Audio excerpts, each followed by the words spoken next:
Welcome back to Speak Pack. Today we have Lisa Apolinski in the house. Thank you for being with us, Lisa. Thank you for having me, Antoniette. Well, I know that you are a brand expert, and one of the things I really love about your approach is you emphasize authority quite a bit. And is authority claimed? Is it earned? Is it a blend of everything? So we're going to go in to all of that and specifically why that matters to speakers and how it can get them booked on more gigs if they can really kind of master this concept. So, first of all, Yes. what got you into brand development and super interested in the whole concept of building one's persona in a very authoritative way? Yes. So when I think back on my career, and my career started, I was a stock person and a cashier in our family business. So you're going way back. We're going in the way back machine. And my dad was an expert at authority and personal brand. And I didn't recognize it at the time, but he was the go to in the neighborhood. If people had a question about health, medication, they would go to my dad. And that legacy lasted long after he sold the business. The drugstore that we owned is still there 40 years later with all the Walgreens and the CVS's that have popped up. That's This amazing, little, right? yeah, this little Wow. neighborhood store is still there and still thriving because the owner recognized, okay, I need to continue this legacy.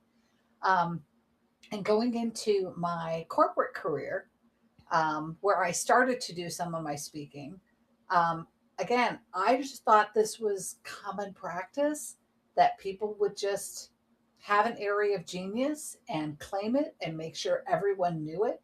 And that to me, an area of genius is something that you innately know. It's something that you just have within your being. It's a confidence that you have, and an expertise and a knowledge base and an intuition. And I thought everyone did this, and I found Because out you that grew was you not the grew up with case it. So to you, it because I was grew up with it. common, Yeah, right? But yeah, to absolutely. us others who didn't grow up in that environment, it's not really a given. How do you, number one, recognize that? And then number two, know what yours are? Because we're all great at a lot of things. How do you hone it? Absolutely. Yeah. Yes. So, and I want to talk about it through the lens of getting on a stage, right? Because that's what we're going for here. We want to get booked for paid speaking gigs. So, when you understand your area of genius, it has to relate to the problem that your audience needs solved. And again, we talked about you're probably good at a lot of different things, but what would cause a meeting planner to throw five to $10,000 at you or more to stand on a stage and talk to a group of people that they have gathered together? And it's that 3 a.m. problem that those attendees will stop what they're doing at the conference and go to that session to hear you talk about how you solve it. 3 And to a.m. me, problem. That means what's keeping them awake at night, right? that's Yeah. right. It's never, no one wakes up in the middle of the night and says, I need a new website. Or wakes up in the middle of the night and says, I need a new LinkedIn profile.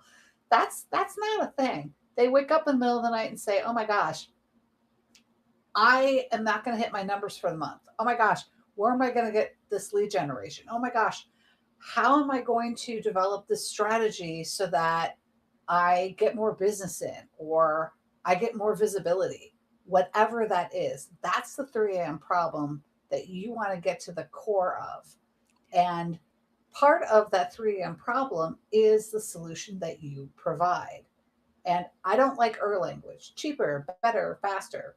No, no, no. That's AI language. We are not AI. We are absolute authorities in what we do. We are transformative. We are disruptive. We complete something. We make it go away altogether. And that's So what okay, people will pay let's for. camp out there for a second. So they're all adjectives. So what's the difference between cheaper, better, faster versus what what Lisa Apolinski's superpower is. She master motivator, right? Master brand. Like let's talk a little bit like how do we know? How do we know what we are as opposed to every other person in our niche? You ask. You Mm, ask your clients, you ask the audience, what about this process was transformative for you? So it's having the conversation with your attendees and not trying to internally figure it out. And oftentimes it is this small thing that you do that you think it's common knowledge, everyone does it. And it's not. It's that nugget of wisdom that you take as a throwaway that everyone else is going to go, oh my God, that's gold. How do I work with you? And that's where we're trying to lead to, where you think, well, everybody should do this. Like you said at the beginning, well, you grew up with it and you thought everybody does this. And that wasn't the case. And that became my area of genius. mm, I love that. So what I'm hearing you say is if you can't identify it yourself or you feel like you might know, but you're not 100% sure, just basically ask those, I'm assuming, ask those who not only know and love you, but maybe a client. Hey, what made you pick me over all the others that I know you were not, you were interviewing or considering? It Exactly. was ABC, right? Yeah. And at the end of the engagement, because again, to me, when you're on stage, it's a mini engagement, it's a mini coaching and consulting engagement with Yeah. just a lot of touch points, right? A lot of people. Ask the question of, was this helpful? What about it was helpful? What was the one thing you got out of it that you thought, oh my gosh, this was worth my time, my resources, my money? And write those things down. That language will get reflected over and over and over. And then you know you're onto something. You bring up a really great point, Lisa. Speakers are always wanting to be videoed as they talk, and they should be. That's amazing B-roll, that's amazing data gathering, that's really, really important. And even if it's not being professionally videotaped, or even if it is, I'd set up a little tripod with a phone camera. We all have 5 extra phones we no longer use. So set up one of those, um, pointing at you, but set up another one pointing at the audience. Yep. Rarely does Yeah. anybody do that, Yeah. and that is golden data right there. When are God. people super engaged? When are they laughing? When are they crying? When are they dozing off? Right? Right. That is Oh, just and when are they incredible data. leaning in, right? That Mhm. leaning in language is also a great indication that what you're saying is not only resonating, but is transforming them because they're like, oh my God, I need more. Give me more. Give me more. And that's what we want to look for. Absolutely. And it's hard. And It's hard to do it on stage, right? Because you got shining lights and you're trying to do your talk, and maybe you see only the front row. What about the people in the back that could be disengaged and suddenly are on the edge of their seat, waiting to hear what you are going to say? yes, absolutely. That brings me to another point, along these lines of really understanding what your authority is, what sets you apart. And that is announced from stage. A lot of speakers will wait until there's a break and stand and hope somebody's going to want to come up and shake their hand. But why not make a formal invitation? Hey, I'm going to be sticking around for lunchtime. I would love to shake your hand. Come and find me. I'm going to be in this XYZ area. That is golden opportunity because Oh, every absolutely. speaking engagement, like you said, is data. It's a learning opportunity. I have this right here to always show it, and I know that a lot of listeners are listening, not necessarily seeing this, but this is like $20 on Amazon. It's called an HD microphone kit, and it actually goes right on your phone. And so when somebody comes up and shakes your hand and they have nice things to say, just come out and ask. Hey, I am actually expanding this talk. If you don't mind, I'd love to turn my phone on and just hear your honest feedback on this talk, Yeah. what you might like to see more of, what you loved, and then let them just talk. Just let them go for it. Yep. and then after do this, because otherwise they're on the spot and they think they have to say certain things. Um, oh my goodness, there was gold in there. Thank you for that. Do you mind if maybe I use a clip or two?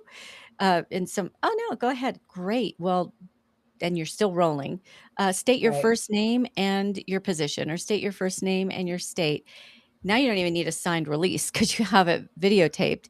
But it's also a Absolutely. really natural way to get that honest feedback, because once you put a camera on somebody and say, "Hey, I'd like some feedback for my next promotion," they're not going to give you that raw, authentic Right. feedback like they would if they just really believe, which is true. You really just want raw, authentic feedback. How did Yeah. I do?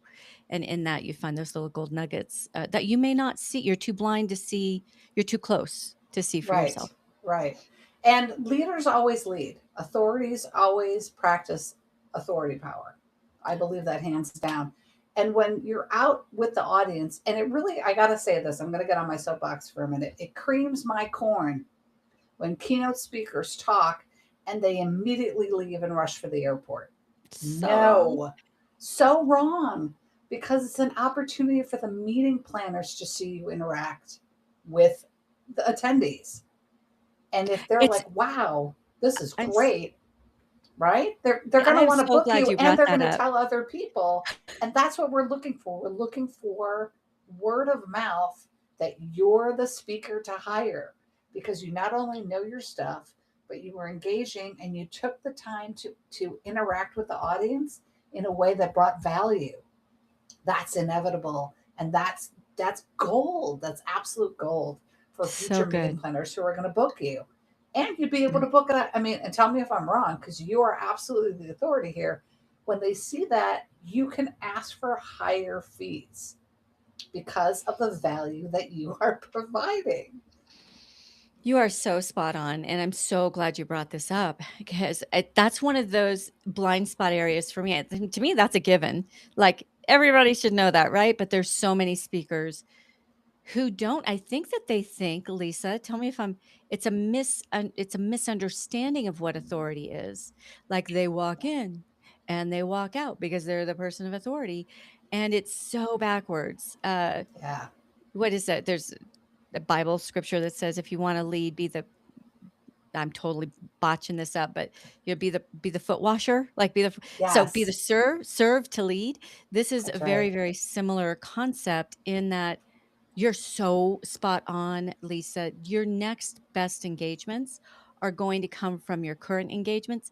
If you show up and leave, you have lost all kinds of opportunity. You've Yep. left all kinds of money and really key relationships on the table because they'll remember you for a minute, but not in the way and in the depth of if you would have stuck around, shook hands, been genuine, meet them where they're at, versus up there on the Exactly. stage, eye to eye, then that really sinks in and those other opportunities happen and that data gathering happens. Yeah, thank you for bringing that Exactly. up. It's so So important. much gold there, so much gold, and so much opportunity that people don't recognize.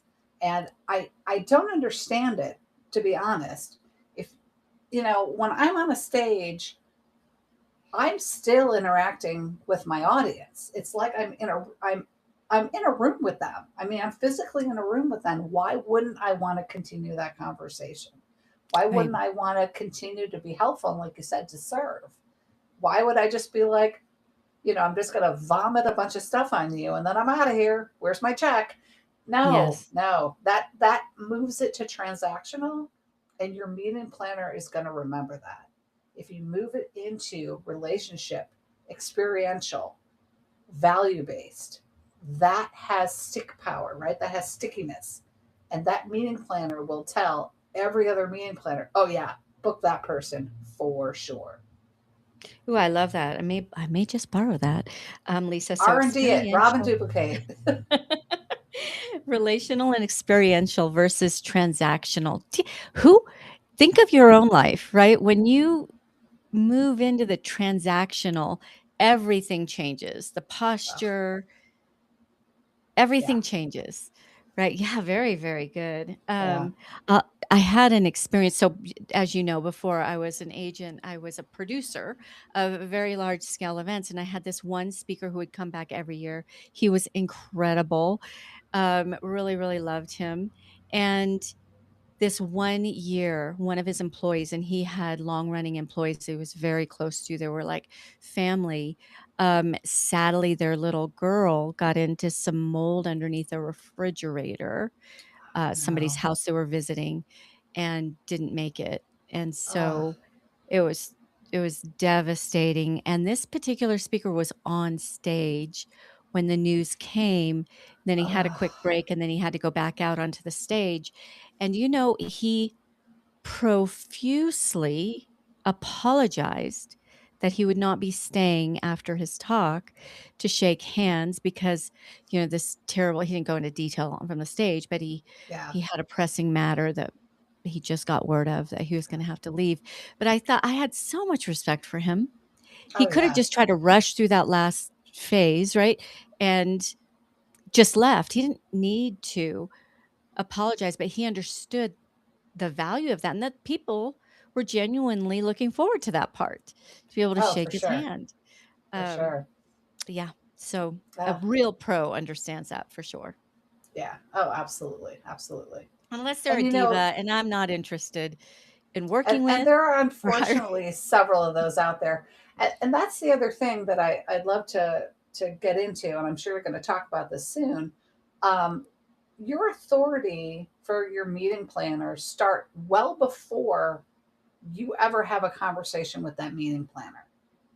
And if you're not taking the time to show up online, show up on LinkedIn, show up in podcasts, do interviews, record videos and put them on YouTube, go on Facebook, whatever the space is where those meeting planners live and those attendees live.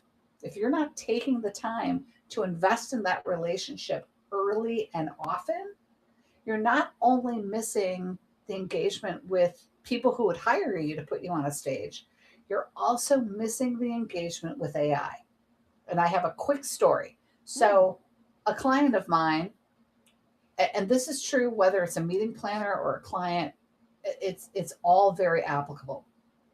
A client of mine got a call a couple weeks ago for a speaking engagement, and she found out because she said, "Oh, I haven't heard of you before. How'd you find me?" Great question to ask. How'd you find me? And the meeting planner said, "Oh, well, I did an AI search, and it listed 20 people on this topic, but only 4 of them had videos and content that showed the subject matter being discussed and showed the authority."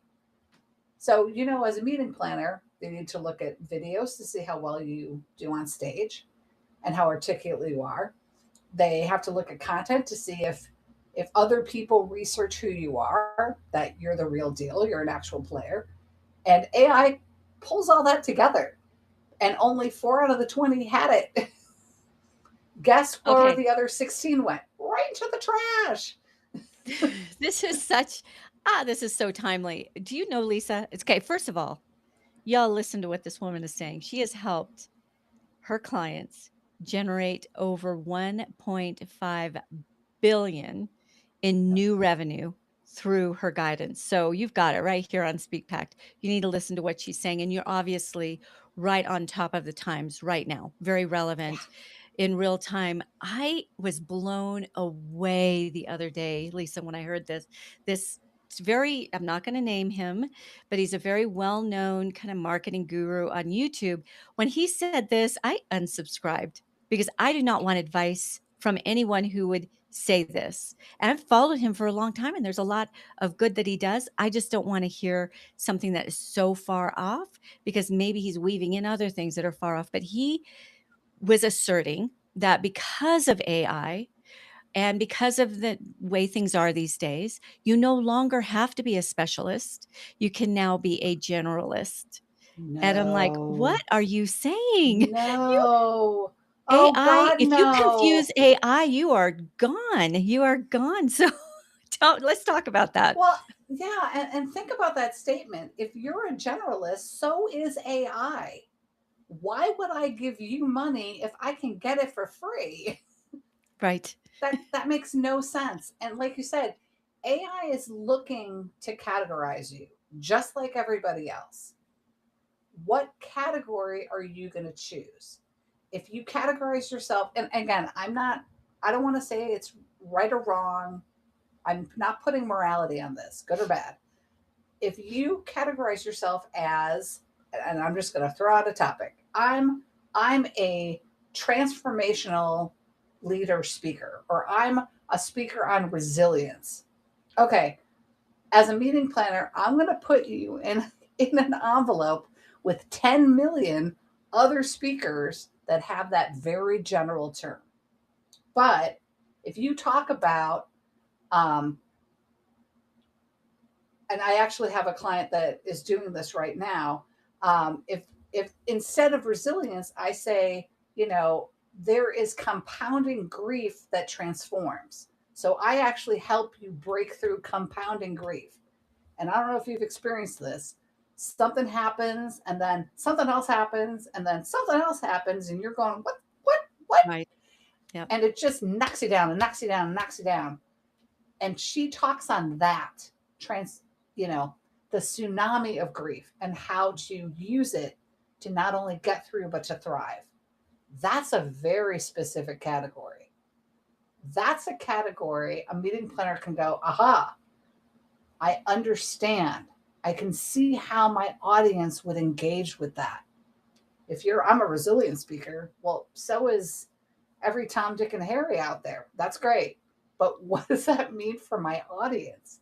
If you back up into a generalist standpoint, you are losing that edge. Um, I had another interview last week, and the way I described it, think of sunshine. Okay, I live in the beautiful state of Arizona, and right now it's like 1,000 degrees outside, and there's plenty of sunshine. That's great. When you talk through a specific niche, a lens of authority, think about a magnifying glass, and you're taking that sunshine that's all and you're focusing it directly through this lens, and then it's going pew right to the ground, and it's this laser of light, and it burns what it hits, and it impacts what it hits. That's your authority. That's that niche. And I know you've said this, riches are in the niches. Absolutely. Absolutely. And I'm not saying that sunlight isn't beautiful, but people see a laser beam a lot faster than just a whole bunch of ethereal light that's out there. And that's what Yeah. you're trying to do. You're trying to cut through all sorts of noise that's already out in the universe. I would have unsubscribed as well. My goodness. Yeah, That's the that was wrong. so far off, and he's going for No. it. Like, he's still really expanding on this. I guess he's trying to be a disruptor. I'm just like, "Don't do it that way. Oh my gosh, too many people No. are gonna believe you," and it's so Yeah. wrong. Exactly what you just said, and to Mm, take it a step further, if pardon me, if you need your cheekbone surgery because you were in some horrible accident, you don't want somebody who specializes in, I don't know, calf surgery or something. You want somebody who specializes in restructuring that cheekbone surgery. absolutely. People, like you said Absolutely. earlier, you're bringing them solutions to a problem if you're doing Yeah, your job, right? To a problem that's keeping them up at night. that's right. So again, they're looking for a laser focused solution to the very real thing that they're facing. Yeah. And I will say this. I wonder if the way he's trying to position it, a lot of my clients go, but I'm so good at so many things. That's awesome.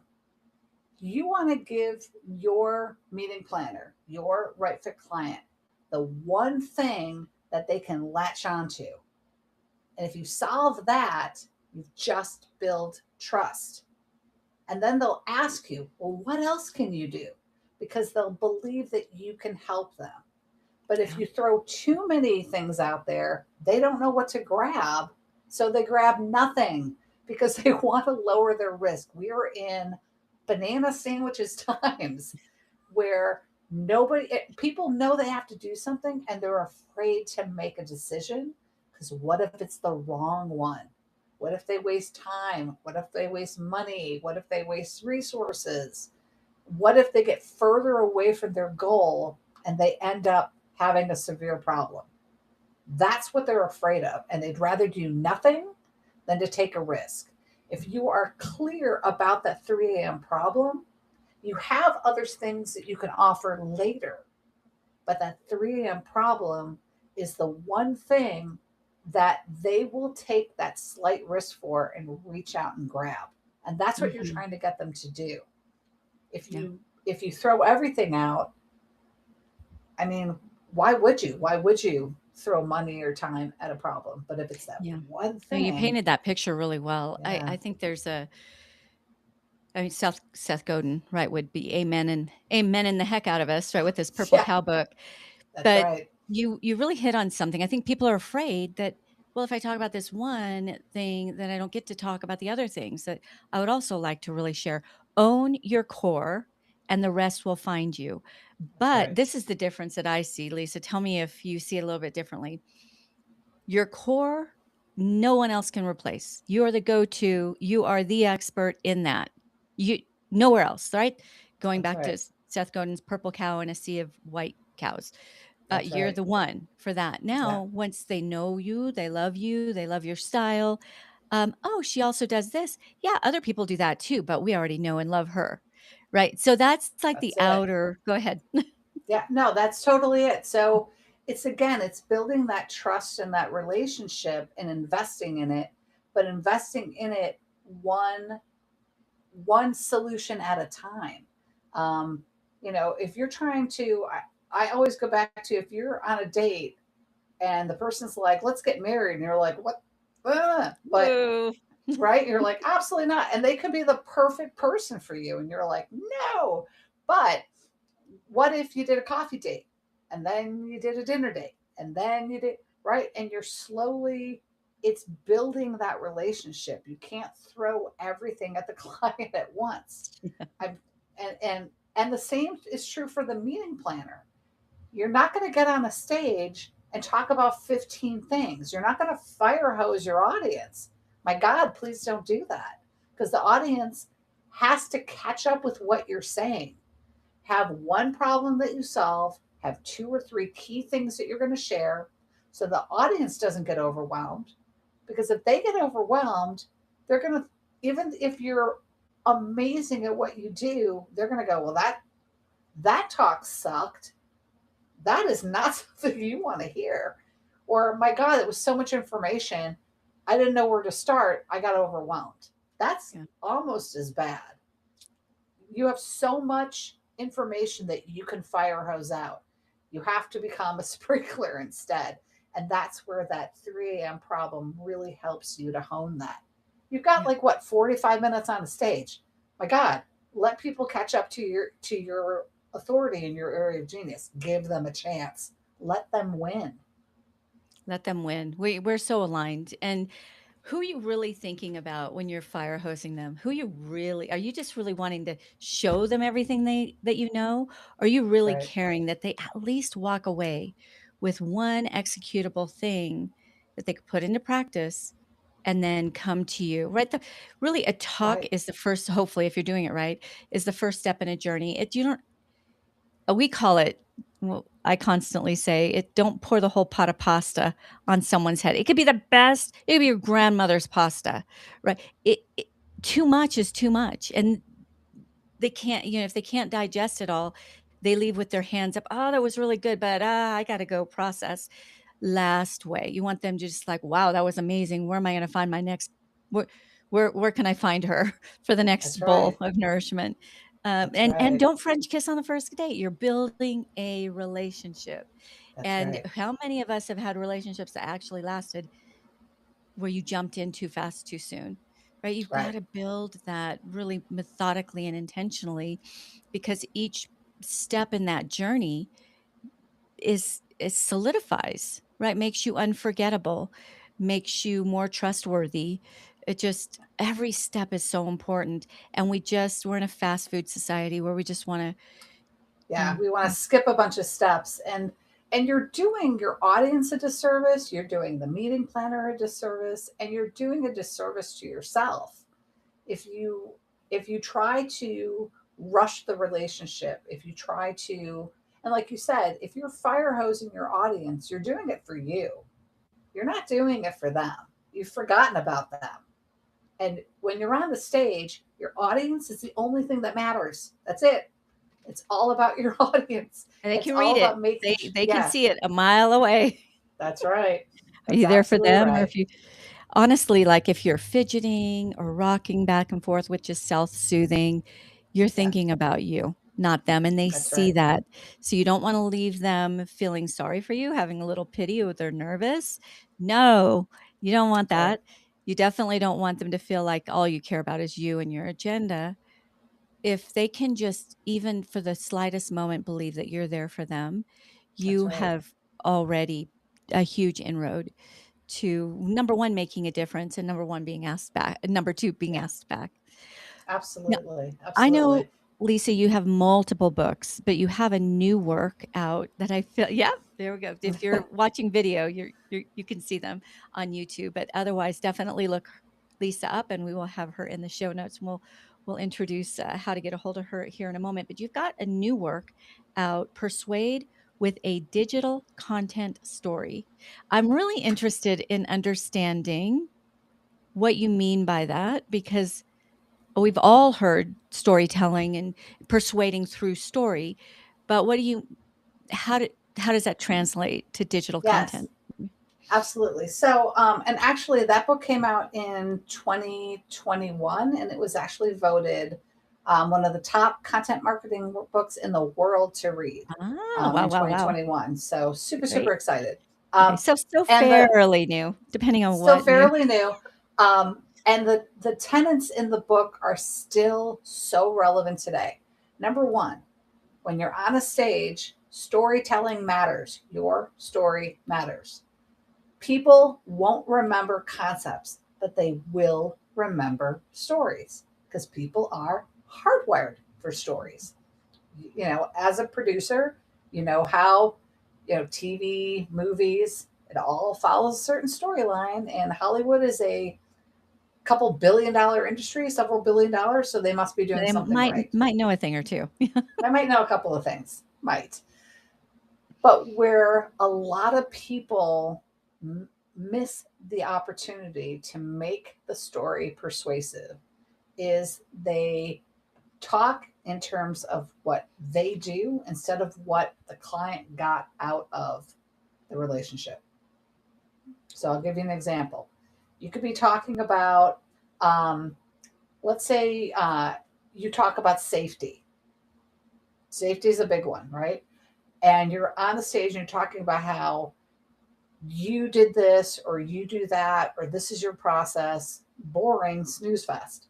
But if you have a story and you talk about how you worked with a client and by following your process, these are the results they got, you're doing two things. You're making it about your audience. We keep saying that over and over and over. Stop making it about you. The story has nothing to do with you. It has to do with your audience and what they would get out of hiring you, putting you on a stage, interviewing you on a podcast, whatever. And the second thing is by talking about what that client got, your your audience will picture themselves in that role. They'll see themselves crossing that finish line with you. That's an emotional connection that you cannot fake. You cannot fake it. They need to feel that they're relatable to you and to that story. And when they can see themselves in the story crossing that finish line, what do you think they're going to do? They're going to remember it and they're going to want to have that actual experience. You've just helped to shape the relationship, reduce the risk, and build that trust. Mm. So important. And I think a lot of people will say, well, I don't have case stories of my own just yet. But you can borrow other people's case stories. Like case That's studies. right. You can The borrow. story police are not going to show up and say that's not accurate. You can have creative license. And the thing is, I would I would be hard pressed for anyone, even if you're just starting out as a consultant, as a speaker. You know your area of genius because you've experienced it. You can take your own story and put it into third person. You can combine two clients together. That's okay. It's because at the end of the day, it's about the results that you provide and helping them see the results that you provide. Well, and even staying like totally true to any given story. Let's say just totally down the line, true to a given story. I just read about ABC person going through DEF, and I know had they done XYZ, something you teach, the outcomes could have very solidly been different. Because look at That's this right. other person over here that I read about who did XYZ, and their outcomes were very different. Like you can grab real life stories and Yeah. weave them in to your journey. And something that I would love to see people do, whether it's on a free app like Trello or just a spreadsheet on the homepage of their phone, gather those little observations throughout the day, gather those stories right throughout your week. Don't think you're Right. going to remember them because you won't. Jen, you don't have to write the whole story, just a few key things and where you were and the date to kind Yeah. of jog the memory of that scenario that you went through. Because going back to what we were saying before, Lisa, you need to be known for a core that that also means don't change up your talk so much that people get whiplash, but you Exactly. support that talk with fresh stories, with That's fresh right. observations that relate to the particular audience that you're Yeah. in front of. Yeah. And I like to do the 2-to-1 rule, two stories per point. And I Oh, always this is start good. my I've never point heard this, so with do a that. story. Yeah. Okay, say So that I one more time. always, the 2-to-1 rule, two stories for every point that I'm trying to get across. So if I have 3 points, I like to do the rule of threes. So if I have 3 points, I'm going to have six stories. Each point starts with a story. I want to get, I want to grab them by the stories. I want to get my audience's attention, right? Grab them by the stories and have them go, oh, yeah. And let's say, well, I only have one story for that point. You can break up the story and do part of the story at the beginning, leave it as a little cliffhanger, do your point, and then finish the story. That still counts as two in my book because you've split it up. Either of those ways works, but make sure that you're incorporating stories. And to me, doing the story first before I go into my point also makes me calmer when I speak. I don't have to have something scripted because I know my stories and I can change the details a little bit. And again, if I screw up a little bit, the story police are not going to run on stage and grab me and haul me to jail, right to jail. They're not going to do that. I can lean into it. I can also modify, and I love doing this, I can modify my story details to match my audience. If I'm speaking at, and I'm going to throw this out because I applied for a keynote speech at the Dive Association. I think it's called DEMA Hmm? in New Orleans. My stories are going to be about dive shops and those types of people that are attending. I'm going to modify my stories so that they're relatable.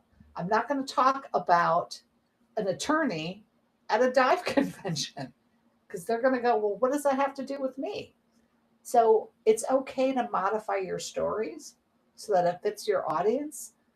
And you can then incorporate language that your audience is familiar with, terms, slang, whatever, that you're also a little comfortable with to be able to make it more sticky, more relatable. Yeah, so many gems there. Right on. Okay, I know at this stage of the talk, there are plenty of the Speak Packed audience that want to know, how do I find Lisa Apolinski? Lisa Apolinski, I will spell her name in a moment, but go ahead and tell us how you like to be found. Yes. So, easiest way to not only connect with me, but to get a bunch of free stuff that I give away. I give away so much stuff, it's almost criminal. Connect with me on LinkedIn. I'm the only Lisa Apolinski on there. Really easy to find me. Subscribe to my newsletter. I give away a lot of content. She And has if you great connect, newsletters. She does. yeah. And if you connect with me on LinkedIn, drop me a note and say, hey, I heard you. Um, and I would love to talk to you. And I always provide a free 30-minute consult call where I learn more about who you serve and the problem you solve and see what I can do even in the five or so minutes, 10 minutes after our call to make a connection, make an introduction, send you a book, what have you, just to help you move the needle forward. Please, please, please leverage that. A lot of people will say they give away free consult calls and then try to sell you something. It is an absolute no cost, no selling, no kidding zone. Yeah, you are very generous. So definitely look Lisa Apolinski up. It's Lisa, Apolinski. That's right. Apolinski, for those who are just listening in. Look her up on LinkedIn. And if you can't find her, go to my LinkedIn and you could just connect through there. Also, when you DM her, let her know you heard her on the Speak Pact show so that she can connect the dots. But she's very generous, so definitely check her out. Okay, Lisa, what is, in just a few minutes we have remaining, what is your number one advice? This isn't the challenge that's coming next, but to the emerging speaker, maybe the author that wants to step more into speaking or the professional in whatever field that they're in. They've been speaking in the line of their work, but they want to step into their own. How do they begin languaging all the different places that people can go to learn about them? How do they begin languaging that so that it merges into one core brand instead of fragmented pieces of what could be a brand? So, my number one advice to help humans see your category of one and AI see your category of one is to, again, look at that 3 a.m. problem and the unique set of solutions that you bring to the table and try to see if you can pull out a phrase, a few words, something that can help differentiate you into a category of one. And AI can actually help you with this, especially if you tell them your process and everything. They can help you with honing that language. I had a call yesterday with a gentleman who I met on a panel that I did or a speaking gig that I did for Speaks Skills for Startup, which is a London based organization. And I'm actually a board member, which is very exciting. And he said the one thing I took out of your talk was be consistent. If you pick 2 or 3 words, use them constantly. Be consistent. I'm like, that is the best summary I've ever heard. Absolutely. Consistency is key. If you ask my boyfriend, what does your girlfriend do? He will say without blinking, she is the authority on authority power. No He knows confusion. it. Yeah. No So confusion. the evil plan is working. So this is what we want to help our audience do. And I've been doing digital marketing for a minute. I started in 1997. So I've been doing this for a little bit of time. And back in the day when I first started, it was like 5 or 6 touch points to get someone to associate who you are, what you want to be known for with what you want to who you want to be known to, like actually make connecting those dots. Now it's like 80. They need to be told 80 times who you are and what problem you solve, and you have to say it over and over and over. If you feel like you're kicking a dead horse, you're probably about halfway there. Keep going. Okay, this is so important, especially as we close, because I think that we hear ourselves so often that we might feel like we need to get a little creative.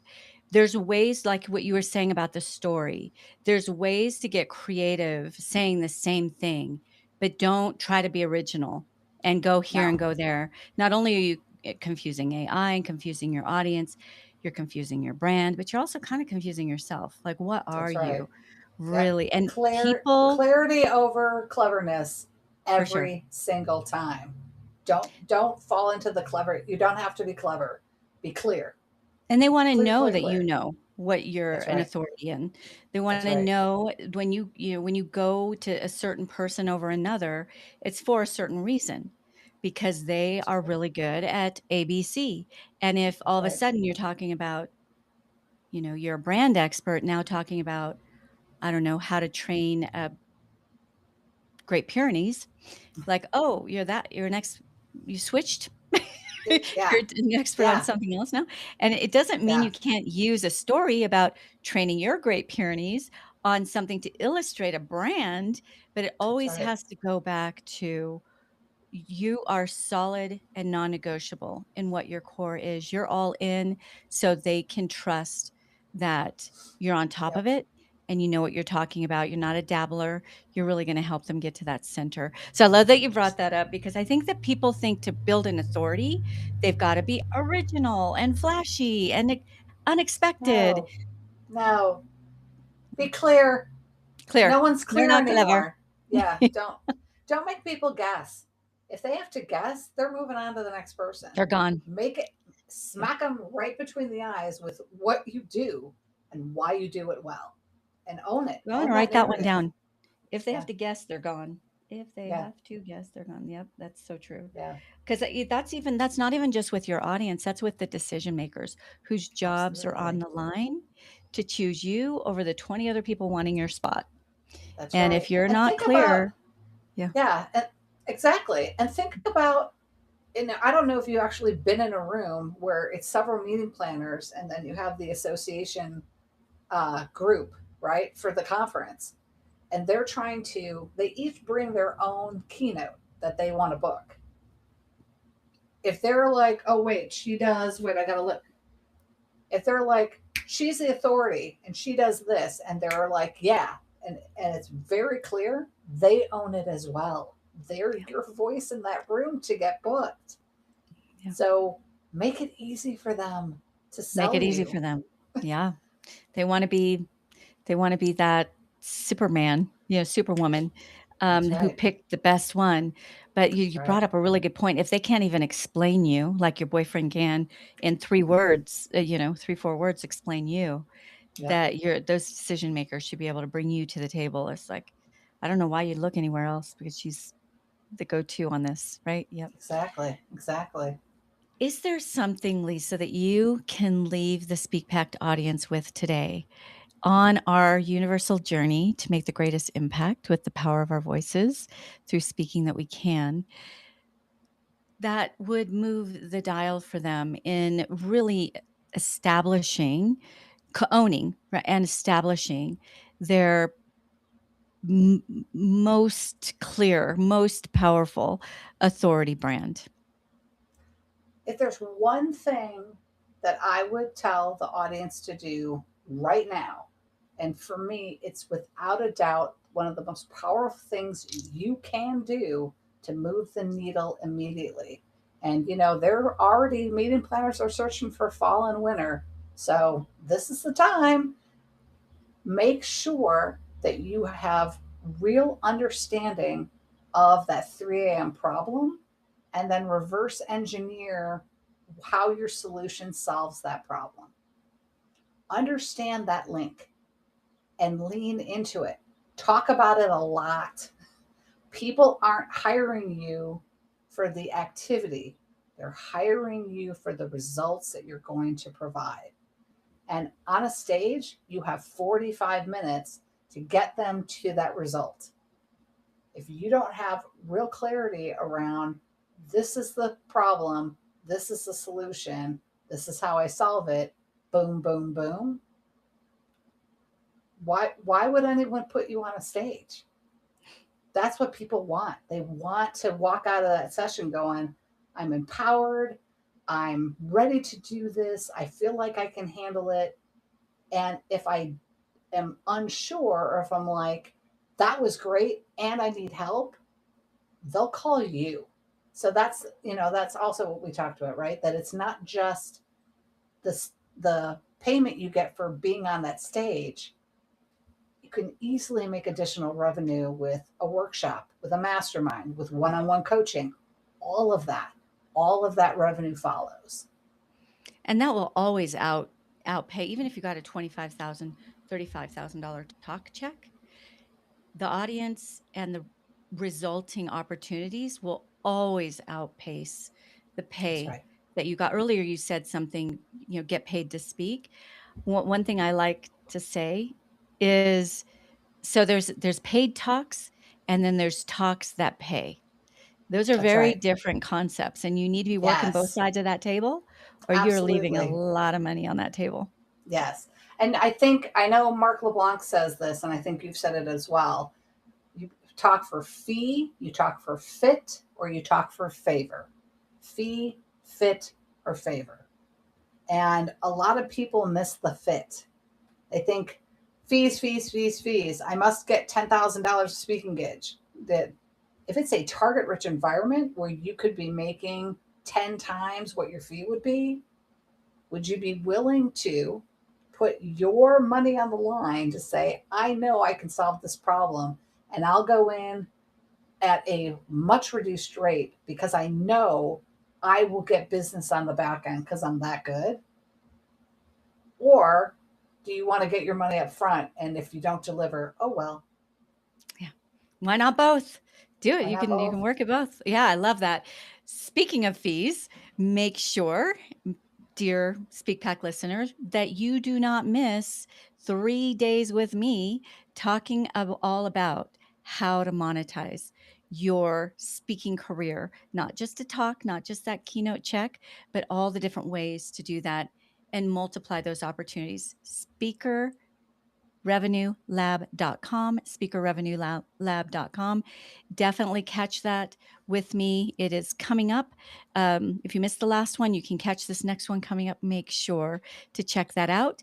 Make sure to check out Lisa Apolinski on LinkedIn. You will gather so much from her generosity and her years of experience back in the 90s, right? There, you've seen every different way that it's worked, but the foundations never change. And if people try to get too clever about the foundations, that's sure failure. That's sure sign that that's just going to be here today, gone tomorrow. But you really understand the industry. Thank you for being so generous with sharing that hard-earned wisdom with the Speak Pact community today, Lisa. And thank you, Antoniette. This was wonderful. And for our beautiful Speak Pack people, make sure to like, share, do all the things, post it forward, and we will see you on the next episode. Ciao, ciao for now.